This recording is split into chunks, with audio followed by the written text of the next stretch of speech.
Welkom bij het derde deel van ons Super Bowl dagboek. Vandaag gaan we het hebben over het stadion, het University of Phoenix Stadium. Ik sta hier bij Pat Tillman, of toch een standbeeld van Pat Tillman. De man speelde tussen 1998 en 2002 voor de Cardinals, nam daarna geen nieuw contract, maar ging zijn land dienen. Nam dienst als Marine en sneuvelde in Afghanistan door friendly fire. Vandaar ook dit eerbetoon. Meer informatie over het stadion, dat krijgt u van David Cox.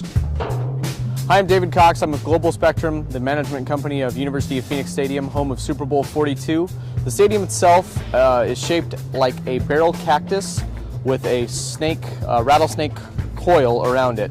You don't really see it. A lot of people say it looks like a spaceship landed in the middle of the desert, but that's not the case. If it were painted green, you'd get to see more of a barrel cactus resemblance.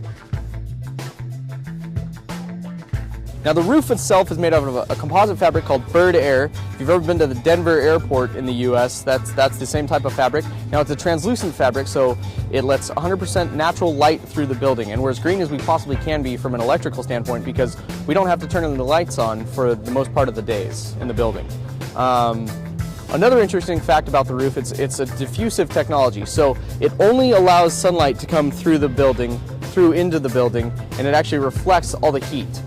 When we open the roof, it takes 12 minutes to actually open the roof, and the unique thing about our roof, we're the only arched roof in North America, and we're also the only facility in North America with a retractable roof and field.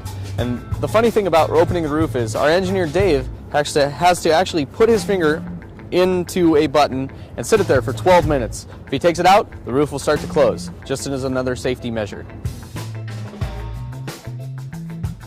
The field tray technology is actually railroad technology, so we have 13 guide rails that roll it into the building.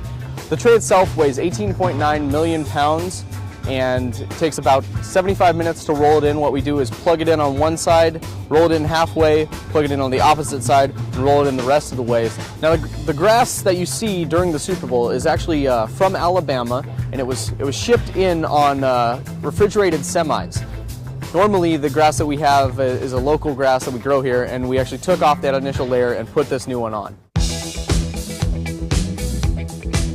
Now the stadium itself is actually air conditioning, so if it's 120 degrees outside, we have the ability to cool it down to 78 to 80 degrees, and the stadium itself produces 8,000 tons of cooling, which is equal to 2,300 homes. The stadium naming rights were bought by University of Phoenix, which is an online educational institution.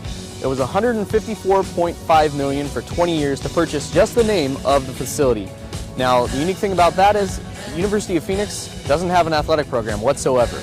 Another unique feature about the stadium is the sight lines in the building. When you walk in, you're actually on ground level. What we did is take about 30 feet of dirt out to keep the sight lines where they are.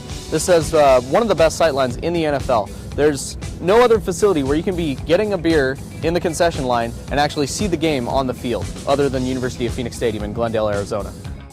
Het veld is naar binnen gereden, het gras en het stadion zijn klaar voor de wedstrijd. De Patriots en de Giants maken zich klaar en wij zorgen voor een vierde aflevering die morgen uitgezonden wordt. Heeft u intussen vragen? primenfl@yahoo.com, daar moet u ze heen sturen. Tot morgen!